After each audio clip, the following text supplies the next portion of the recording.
Hello everybody, welcome back. My name is Cub, and today guys, we are continuing here on Hermitcraft to work on the Enchanted Desert. Also, you see over at the Drip Leaf Arena, we put down some beacons to indicate hermits to make their way to the Drip Leaf and sign up for the Leaf Spleef games. Let's actually see if anybody signed up. Ooh, it looks like we got a new shulker box, so at least one person perhaps. Let's see, we got Jevin and myself so far signed up. Very good. Very good. That's awesome. So, yeah, hopefully have a few more people sign up and, yeah, participate in that. Should be a fun time. But anyways, let's go ahead and, oh my god. This is not even night. The moon is now rising before the sun, ladies and gentlemen. That's an update on the moon. It's massive. And, yeah, it's the sun is nowhere near setting right now. And we're still getting earthquakes, apparently now vibrating up into the air as well, which is interesting. So, yeah, wow. Still weird stuff happening here. But today we're going to work a little bit more on the Enchanted Desert. You see, I've already placed down a bunch of cacti around the area. And you might have seen that in the time-lapse at the start of the video. But, yeah, we got the cacti placed down. This is about 18 stacks of cacti or so. So, a good amount of cactus. I think it has pretty good coverage. I don't know if it's too much or too little. It might be a little bit too much, I'm thinking right now. May have to tone it down a little bit. It is kind of dense in some spots, but yeah, we'll see. I don't know. It might be fine. It might be fine. Like, some spots are pretty barren, like over here. There's some spots that are a little bit more intense. It might be okay. It might be okay once we get the other decoration in there. Anyway, speaking of the other decoration, let's go and grab some of that stuff. So we'll fly on down our canyon here, which will soon be filled with a bunch of deadly mobs. And we're going to pick up all the stuff we need. So we need some raw copper. Got some of that in here. Amethyst, sea pickles, coarse dirt, red sand, dead bushes, red sandstone, like slabs and stuff, and azaleas and moss. And I think actually moss is in this block. Yeah, there we go. And I think that is everything we need. So, yeah, without further ado, let's get to it. Let's make this Enchanted Desert area happen.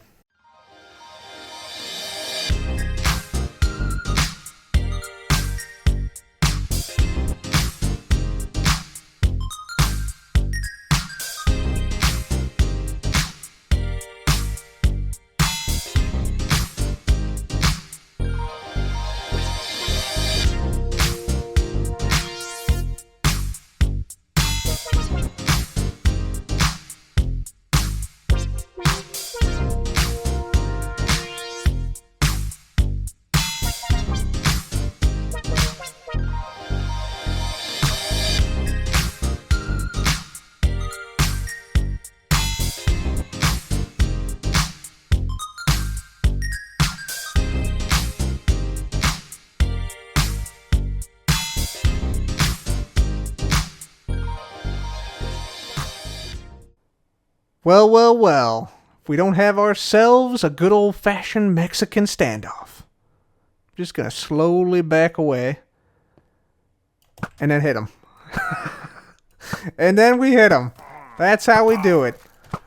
There's no way they can take me down if I'm in this canyon. No way. Absolutely zero chance. Nice try. GG. But no. RIP. The pillagers. Look at the pillager head just floating there. Alright, so, yeah. After taking out those pillagers, we can see clearly here that we got this side of the Upper Enchanted Desert completed. So everything to the right of this path is completed. One final guy. Get out of here, guy. We got bad omen. Do I care? I do not. Alright, so, yeah, like I said, we got this side of the Enchanted Desert done. You can see if I walk through here. We got cacti down. We got raw copper down, we got lichen down, some buds of amethyst and clusters of amethyst, coarse dirt in some places, some red sandstone, we got some, yeah, moss and some azaleas, some sea pickles, all over the place here, so it's looking pretty nice. I do realize that I have placed down way too many cacti around the area, so like if I fly over here, you can see, like, this area. The cacti is actually pretty decent because I went and cleared a bunch out. But over here, like this amount of cacti, this is just way too dense in terms of cacti. So we got to take out, like, half of these cacti that we placed down initially. Because I did the cacti first throughout the entire area.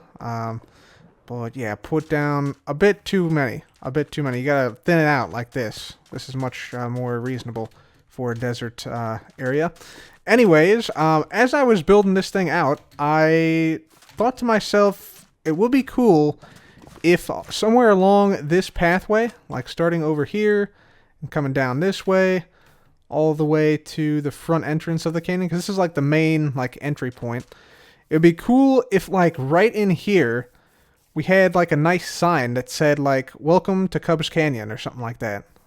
So I think I'm gonna try and do that here in this section, maybe like down here, or maybe like in the hill or something, or maybe suspended above the lava here, somewhere like on the right side here, when you can like get up here and start to see the canyon a little bit. That's where we want to have the sign to welcome people. So I think here is probably good, because at this point you can like, if you like look through the tree, you can actually see the dripstone looking like here or here. So I think this is probably appropriate. So I'm going to try and put a sign somewhere in here that just says Cubs Canyon. It'll probably have to be banners, because I think, let's see, CUB''S, that's it's 5, and then Cubs Canyon, and then like a set. So yeah, it'll probably have to be like a dual banner thing here. So let me get to work on this, and I'll be right back. Also, we got the banner. Nice. All right, ladies and gentlemen, so here is the sign for our canyon right here. So this is just a basic sign. It's meant to emulate the signs that you find at the entrances to a lot of national parks in the U.S. After all, this is modeled after Bryce Canyon in here. So that's what this is modeled after. So just a basic sign, a lot of brown in it, and it's made out of mostly, you know, local materials. We got dripstone here, we got copper, exposed copper up there, and we got some tuff in there, as well as some lightning rods on the side, and then of course some lighting. We got some lanterns and some amethyst. And then not only does it say Cubs Canyon on here, so like you can see this from a pretty fair distance away. Like if we get all the way back here, still pretty visible. I think it does disappear, like if you're all the way back here. Yeah, you can't see it from here because of the limitations of the game. You can see the N right there, but that's not as big of a deal because you have to look through all this stuff to see it. So what we really want is when we round this corner, we want to see it. There we go. Boom. Cubs Canyon right there. And it blends in nicely too. Nice. Okay, so that's good. And then not only do we have this, we also have, when you walk back, it says bye. Bye. Farewell. Auf Wiedersehen. Sayonara. So yeah, that's pretty cool. One thing I don't like about it is that I would like, so that like when you come here, you should be able to see into the canyon, but there's a giant tree right now that's blocking it. So I think that's the one thing I don't like about this, and so we're gonna get rid of this tree actually. We're gonna chop it down right now. I was gonna keep it so that, you know, you could like look around and then see the dripstone bit, but I think it's just getting in the way now of this pathway. So we're gonna take down all this and all the bubble coral blocks that we used for it. Take down all the weeping vines as well. There we go. Beautiful. Alright. There's that. And yeah, of course, it was initially a real tree, so that's why there's wood there. But let's see if we have a single piece of dirt somewhere. I think we probably do. But then again, maybe not. It would be in here if we do. Hey, we do. Alright, sweet. So we put that in there. And path blockify that. Very good. So now if we get back here, yeah, we can see in there. We can see down there a little bit. Cobus Canyon. Yeah, that looks great. That looks great, except for the insane number of cactus on the right side. Besides that. But that's going to be fixed soon because we're going to keep working on this right side of the canyon. In fact, I think the first thing we need to do is we need to move these animals out of this pen here. This is just like a temporary holding pen. For all the animals and the horses and the chickens and the cows and pigs and stuff that were in a lava lake, or were in a regular lake here before we turned it into lava. So I think we need to find a more permanent home for these guys. I'm thinking we maybe make a animal cavern. where we house our animals at. So I think maybe we move these guys down to a nearby cavern, like maybe over here-ish, I think. Right here where it says cave. I think right here would be a good spot for an animal cavern. So let me dig out a spot here. We'll dig into the hill here a little bit, and we'll find a good spot for these animals. Alright, ladies and gentlemen, so we are in the process of digging out this animal cavern here. So let me get you up to speed on what I'm thinking about for this animal cavern. So we want a good place to house like chickens, pigs, sheep, cows, and some extra horses that we have in that animal pen up there. So I'm thinking it might be worthwhile to make this animal pen like as close to what the animals used to have as possible. Namely, this area was a plains biome, despite it now, as you can see out here, obviously being canyon biome. And so, yeah, it used to be a plains biome. You can see if I hit F3, Sunflower Plains is this one. Whoa, another earthquake. I swear, I might be digging too deep here. But yeah, Sunflower Plains in this area, so I think that's what we're going to go for here. So to that end, I think what we'll have is we'll have the walls be like a sky color. So like this light blue concrete like this. Like this. And then we'll have like pillars of white on the side. So it'll be like sky and clouds. We'll have probably like a white ceiling as well. Like maybe like diorite or quartz or something on the ceiling. And then we'll have grass, this stuff, on the bottom here. So that'll be like a natural plains biome with some sky and clouds for the animals. Just be a nice place for them, you know, just to hang out here. Because we're not going to really make like super advanced animal farms here. Don't really think it's necessary. We just want to like preserve an area for the animals to live out their lives. You know what I'm saying? It might also be worthwhile to have a farm here in case we want to breed up animals. So I'm thinking on the opposite side from where the animals are. So animals on this side. On this side, it would be cool to have a throwback to, you know, those farms that we're seeing like years ago, like those farms that held back water, like those piston ones. And then it like flowed down, and then it dropped down again, and it flowed down. I think it would be cool to have a throwback to that, but maybe a little bit modernized. So we'll try and make sort of a modern version of those old classic like wheat farms that like flowed downwards. So that's the plan for this room here. So right now we're just sort of digging out. We're almost to the other side here, I think. Yep. Very good. So we'll dig this thing out and make all that stuff happen. Ladies and gentlemen, welcome back. I'm happy to say that at this point we have the animal cavern completed. So yeah, this is the main pathway here through the canyon, and branching off here, we have inside of here the animal cavern. Bum, bum, bum. So here's what it's looking like. So obviously we got sort of the sky pattern and wanted to make it sort of like a plains area. So a bunch of grass over here, the sky, and then the clouds in the form of the diorites and the polished diorite slabs, which basically also help out to make the sea lanterns look like they're sort of popping out of the ceiling. And then over here we got our farms. So these farms, we got a wheat farm here, and then we got a carrot, potato, and beetroot farm over here. We also got some other stuff over here, like growing, just for like decoration purposes. And yeah, we have these little pathways that lead up to a fence gate, which, yeah, can let us in easily, and then we can just walk out like so. So the way these farms work, like I said, is sort of like the old piston farms, the old wheat farms, in that basically you press this button, water starts flowing, and then it pushes everything down to the end here. Let me just show you. So if I press this, bada boom, there we go. Look at all the wheat and seeds coming right up here. And then we just walk along this portion, pick everything up. Everything is picked up. Hit this button again. Water goes away.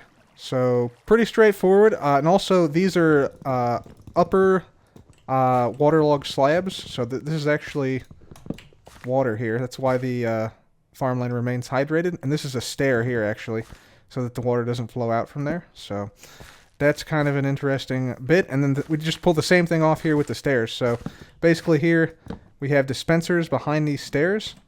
And let me just dump this off.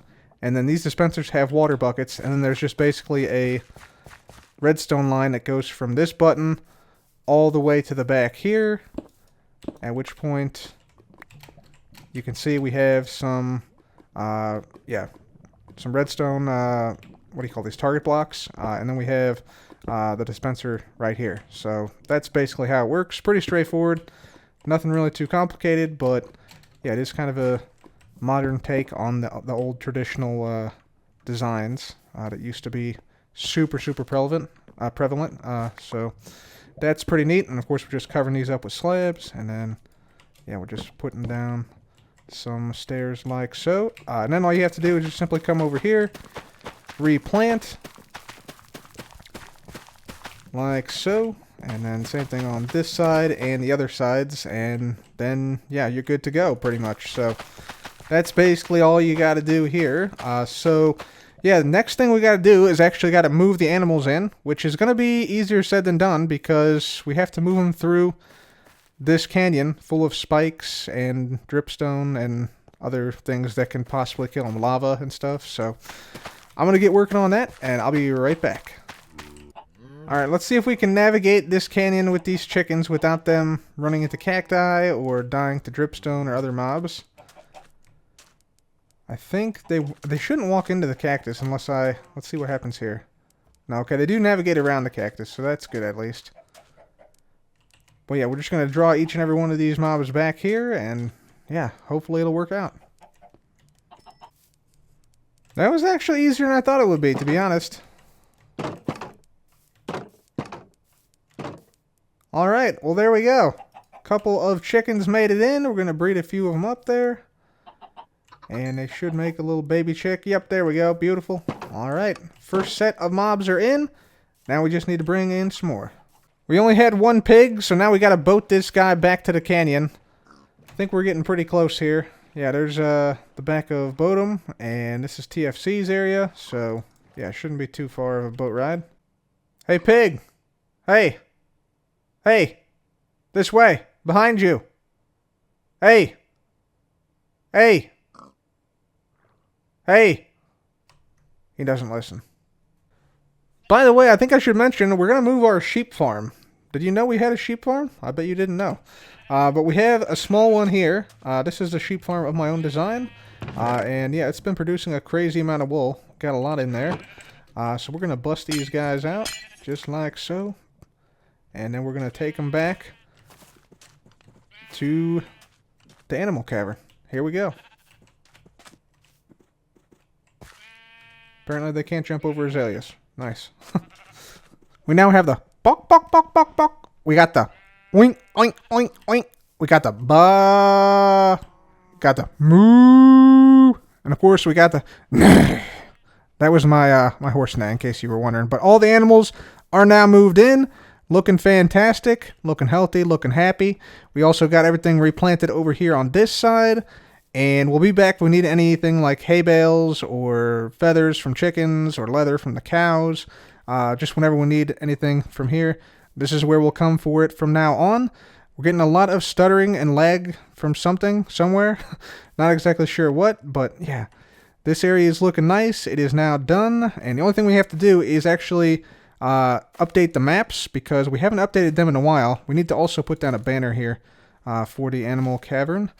So we'll fly out this way and do that. But we need to update the maps because we haven't actually seen what this area looks like or updated the maps with the new trees and the cactus we've put down so far. So let's head on over this direction and do just that.